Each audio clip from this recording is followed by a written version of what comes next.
ये कहानी है सोनू की, जो कि बीटेक करने के बाद जॉब कर रहा था। सोनू एक गांव का रहने वाला था जो झारखंड में पड़ता है, पर अभी बम्बई में रह रहा था। बीटेक करने के बाद उसे एक कंपनी में जॉब मिली, तो वो जॉब में चला गया और अपने काम में व्यस्त हो गया। और उसके काम से खुश होकर उसके बॉस ने उसका प्रमोशन कर दिया, जिससे कि उसकी सैलरी भी बढ़ गई। अब वो एक 2 BHK वाले फ्लैट ले लिया था, जो कि एक रिहायशी इलाके में था। इधर बहुत बड़े बड़े लोगों का घर था और उसे ये भी पता था कि इसी कॉलोनी में उसका बॉस का भी घर है।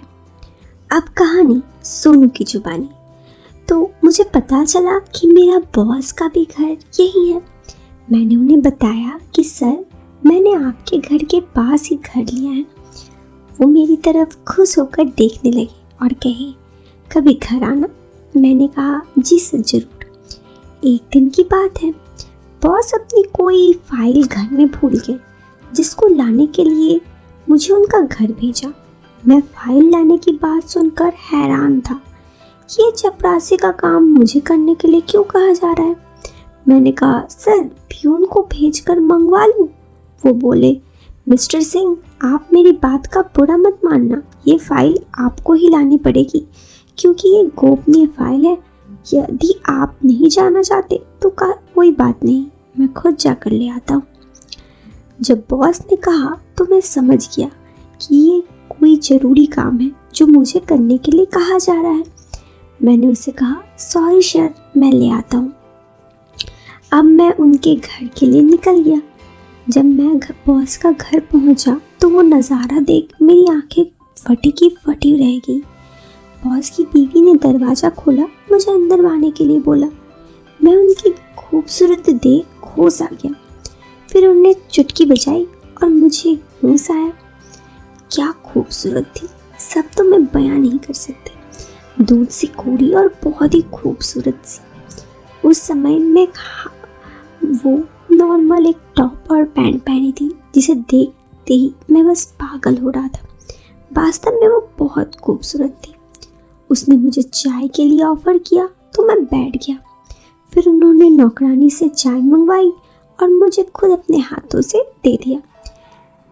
फिर चाय पीते पीते थोड़ी बातें हुई। उसके बाद मैं फाइल लेकर ऑफिस आ गया और काम खत्म करने के बाद घर चला गया। बस लेकिन उनका चेहरा जो था ना, वो मेरे दिमाग में घूम ही रहा था। मुझे सारे दिन उन्हीं का ख्याल आ रहा था, तो मैं जल्दी से दरवाज़ा बंद किया और बस उसी के बारे में सोचने लगा। फिर बॉस को कुछ दिनों के लिए बाहर जाना था, तो बॉस की वाइफ ऑफिस आने लगी। क्योंकि बॉस ने कुछ दिनों तक ऑफिस के काम उनकी वाइफ की मदद को मुझसे कहा, तो मैं अक्सर उनके पास जाता था, क्योंकि उन्हें सारी बातें पता नहीं थी। बॉस की वाइफ का नाम तो मैं नहीं बता सकता, पर मैं उनको जूली नाम से संबोधित करता हूँ, ताकि आपको भी जूली मैडम के बारे में बता सकूँ। मैं जूली मैडम के साथ ही ऑफिस आता और रोजाना ऑफिस से घर ले जाने का काम मुझे ही करना पड़ता। उनके घर जाने के अवसर मिलने वाले जूली मैडम का निकटतम मेरे साथ बढ़ती गई। वो भी मेरे साथ बातें करने लगी। उनका मुक्त हंसी से मुझे अपना दिल पर कट्टर सी चलती महसूस हुई। जूली मैडम के घर में एक नौकरानी थी, जो उनसे थोड़ी कम ही हाइट की थी, मगर वो भी बड़ी खूबसूरत थी। वो मैडम के साथ ही उनके घर में रहती थी। वो मुझे कुछ तिरछी निगाहों से देखती और उसके बाद मुस्कान बिखेरती और अंदर चली जाती। एक दिन मैंने मैडम से इस बात को कहा, तो उन्होंने कहा, ऐसा कुछ नहीं है, वो बस हंसमुख है, इसलिए आपको ऐसा लगता है। इस तरह से मेरा मैडम के घर आना जाना होता रहा। इसी बीच मैडम को 1-2 बार मेरे फ्लैट पर आई, मगर ज़्यादा देर नहीं रुकी। फिर एक दिन की बात है, ऑफिस में देर तक काम हो रहा था। रात के 8 बज चुके थे। मेरी बॉस की वाइफ को घर लेकर उनके घर के लिए निकला, तो रास्ते में उन्होंने मेडिकल शॉप के पास गाड़ी रुकवा कर कुछ लाने के लिए कहा और खुद उतर कर चली गई। फिर वहाँ से सामान खरीदने के बाद घर आते आते 10 बज चुके थे। उन्होंने मुझे अपने घर ही रुकने के लिए कहा, यदि कोई दिक्कत ना हो तो आज ही रुक जाओ। मैं भी तो यही चाहता था। मैंने भी झट से हामी भर दी। तब तक मैंने गाड़ी खड़ी की और घर के अंदर आ गया। मैंने देखा कि उनके घर में कोई नहीं था, नौकरानी भी नहीं थी। मेरी बॉस की वाइफ जूली से इस बारे में पूछा तो वो बोली घर पर कोई नहीं है, वो छुट्टी लेकर गई है। मैंने खाने के बारे में पूछा तो वो बोली गाड़ी में बैठे बैठे ही ऑर्डर कर दिया था, आता ही होगा। फिर हम दोनों खाने का इंतज़ार करने लगे। उन्होंने चाय के लिए पूछी तो मैंने तुरंत ही हाँ कर दी। फिर वो बोली वैसे ये वक्त चाय का नहीं होता। मैंने कहा हाँ, वक्त तो खाने का है, पर जब तक खाना नहीं आता तब तक कुछ गर्म ही ठीक रहेगा। वो बोली जब गर्म लेने ही है तो कुछ ज़्यादा गर्म ही क्यों ना लिया जाए।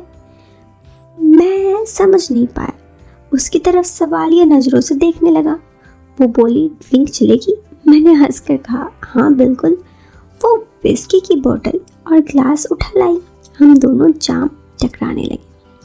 हम दोनों दारू पीते पीते बातें करने लगे। तब तक खाना भी आ गया, मैं जाकर ले आया। अब हम दोनों के 3-3 पैक हो गए थे। अच्छा खासा नशा चढ़ा था। फिर साथ में खाने के बाद मैं वॉशरूम की तरफ गया।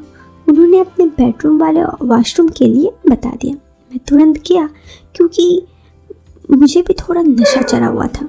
जब मैं वॉशरूम से निकला तो पसीने से लथपथ था।